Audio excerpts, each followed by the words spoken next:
Each act of creation shall leave you humble, for it is never as great as your dream, and always inferior to that most marvelous dream of God, which is nature.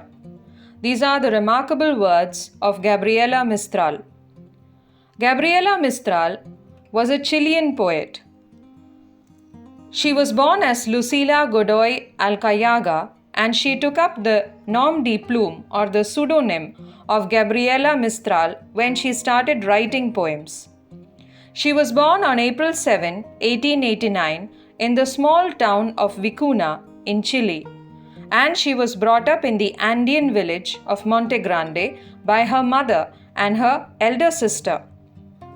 Her sister was older than her by nearly 15 years, and she was a remarkable influence on Mistral. Another influence on Mistral was her father, a school teacher and an itinerant musician who deserted his family when Mistral was just around 3 years old. He used to write poems and he used to sing with the guitar. But he had left the family when she was 3 years old, and so Mistral's childhood and youth were periods of great impoverishment and difficulty.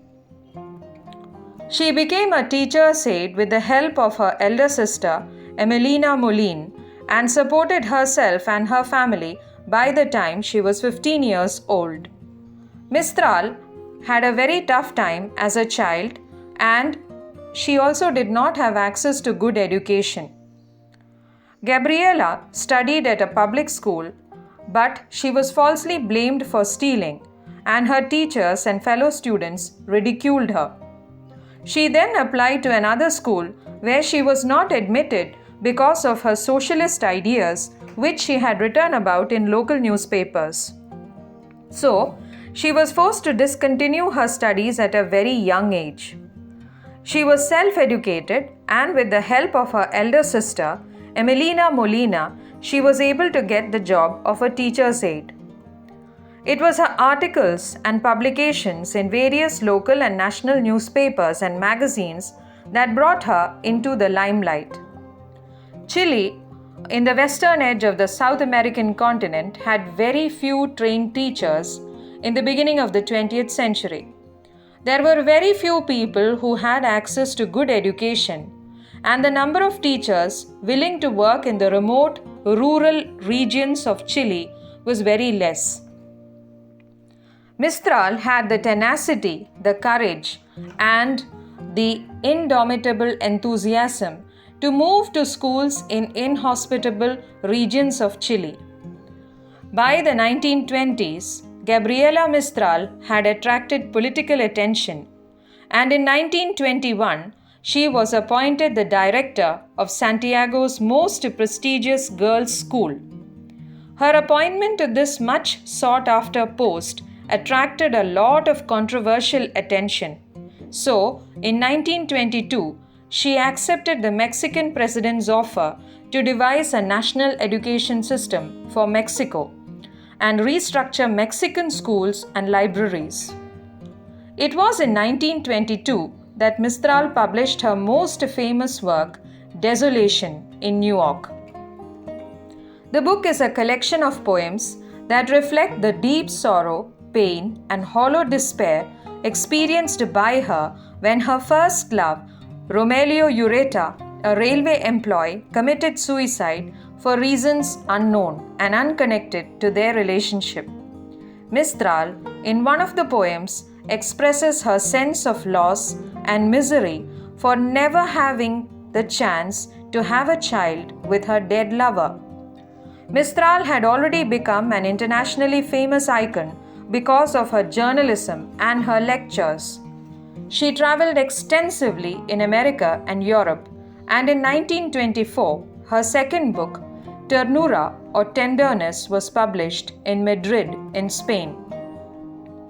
This was a collection of lullabies and songs for children, parents, and others. In 1925, she returned to Chile and retired from the Chilean education system. She and Pablo Neruda, the second Latin American Nobel laureate, were good friends. Her third collection of poems, Tala, was published in Buenos Aires in 1938. Mistral's poems revolve around children, women, the indigenous people of South America, the poor and the impoverished. But she also wrote exquisite prose poems about fruits and animals and nature, and she imbued them with a unique personality and quirky characters. Her poems, The Sea, The Salt, The Zebra, The Fig, and The Golden Pheasant, among many others, celebrate the beauty, the delightful appearance, delicious appeal, and the unique charm of nature and her bounty. These poems are a testimony to her long love for the Elqui Valley, where she was born. Mistral endures them with a persona, a soul, and her words remind us of our ingratitude and our complacency, our sheer indifference to our natural surroundings.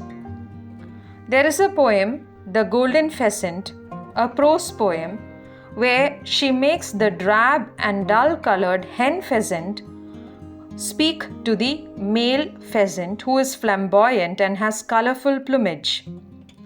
The drab and dull hen pheasant says to the flamboyant male pheasant, "What would happen to us both then, tell me, if we set to burning together, turning red, feeding the fire with your breast, which goes yearning for some relief?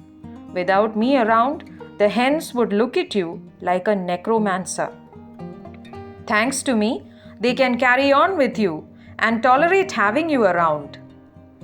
Gabriela Mistral spent the last years of her life in New York.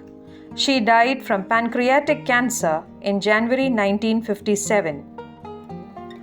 Gabriela Mistral's poems are now being reviewed in the light of new theories that have emerged in recent years, and this has unearthed many themes and ideas in her poetry with potential for further research.